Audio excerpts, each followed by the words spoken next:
Saya jemput Yang Muhammad Tuan Muhammad Yusmadi bin Muhammad Yusuf. Terima kasih Datuk Speaker yang bertambah-tambah bijaksana. Soalan saya nombor 4. Ya, sila Imam Menteri. Datuk Yang di-Pertua, saya mengucapkan terima kasih kepada Yang Berhormat Balik Pulau di atas soalan yang telah dikemukakan. Untuk makluman Dewan Yang Mulia ini, setelah sekali lagi dipilih sebagai Ahli Majlis Hak Asasi Manusia MHAM bagi penggal 2010 hingga 2013, kerajaan telah melaksanakan pelbagai inisiatif bagi meningkatkan lagi promosi dan perlindungan hak asasi manusia di dalam negara. Antara perkara-perkara yang telah dilaksanakan oleh pihak kerajaan setelah dipilih sebagai ahli MHAM termasuklah menubuhkan jawatan kuasa kerja bagi memantau dan menilai pelaksanaan saranan-saranan yang telah diterima semasa proses dengan izin Universal Periodic Review atau UPR bagi mempamerkan komitmen negara terhadap isu semasa dalam bidang hak asasi manusia.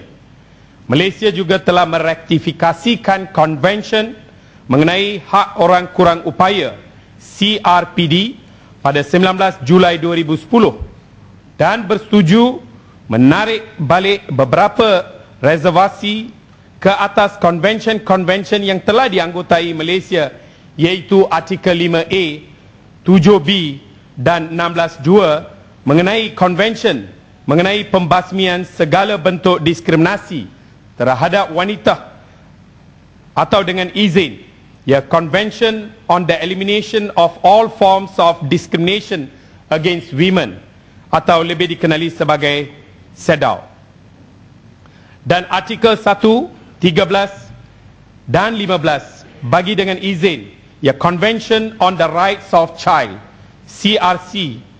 Malaysia sentiasa prihatin tentang obligasinya untuk merektifikasikan konvensyen-konvensyen antarabangsa hak asasi manusia.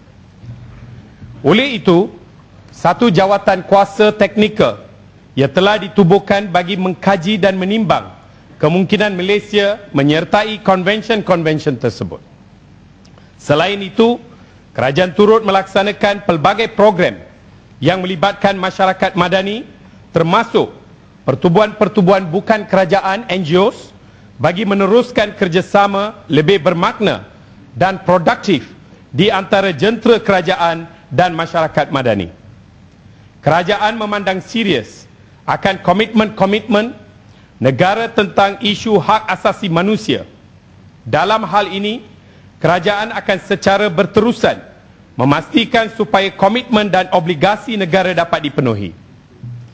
Ini bukan saja demi menjaga nama baik negara, malah ia juga penting untuk menjamin dan mempertingkatkan kebajikan dan hak asasi manusia dan rakyat di negara ini sejajah dengan perkembangan semasa. Sekian. Muhammad Balik Pulau. Terima kasih Timbalan Menteri di atas kejayaan membuat banyak jawatan kuasa dan juga di atas kejayaan membuat kajian. Yang Mak Menteri, mohon pandangan Mak Menteri kerana apabila melihat rungutan ataupun pandangan Suruhanjaya Suakam yang diwujudkan oleh kerajaan sendiri, kebetulan bermulanya seawal mungkin bermula daripada Kementerian Luar sehinggalah yang terbentuk sehingga hari ini, dan kebetulan hari ini yang mendokongnya pula ialah antara bekas pimpinan kanan Kementerian Luar yang arif dengan hak ehwal hak asasi manusia antarabangsa, dan sehinggakan hari ini Menteri memerlukan jawatan kuasa yang lain dan saranan-saranan Suakam sendiri. Kalau saya sudah baca dekat sini Artikel 19, UDHR dan sebagainya, semua itu semuanya dibakul sampahkan.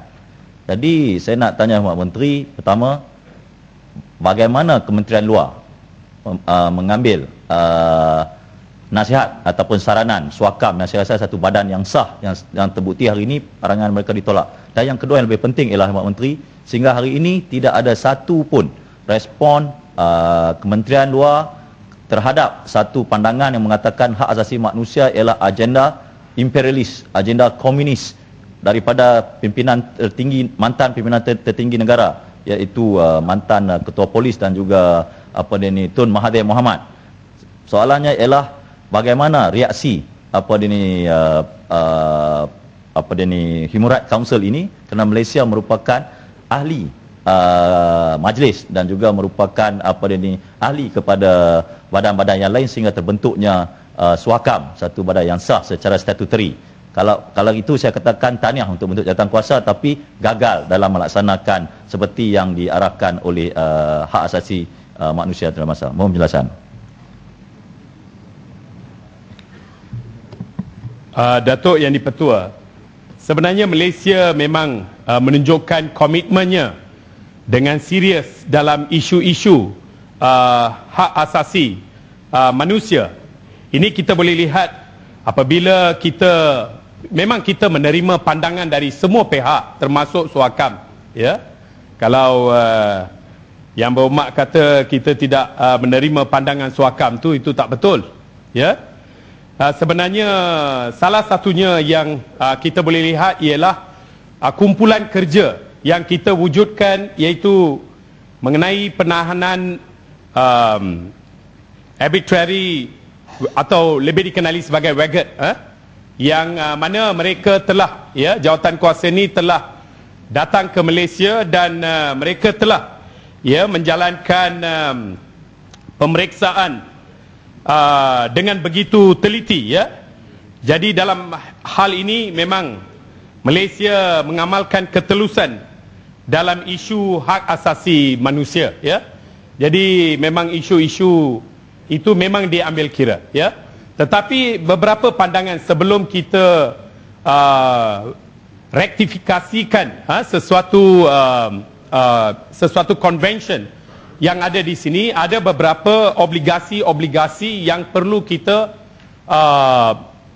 perlu patuh, ya, sebelum kita enforce sepenuhnya, ya.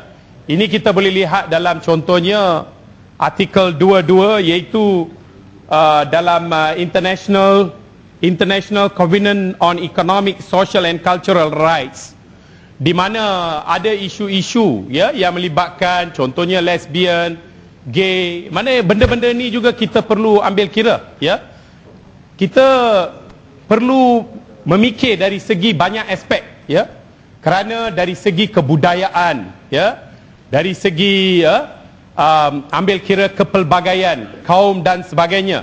Jadi semua aspek ini perlu diambil kira, ya, sebelum kita rektifikasikan, ya, dan juga kita menjalankan. Namun begitu, ya, ini bukan kali pertama Malaysia menjadi ahli kepada HRC, ya, ini merupakan kali kedua, dan sebelum itu pernah kita, ya, memegang jawatan dalam Suruhanjaya Human Rights, di mana dalam isu-isu seperti ini Malaysia tidak pernah, ya, abaikan isu-isu human rights. Sekian.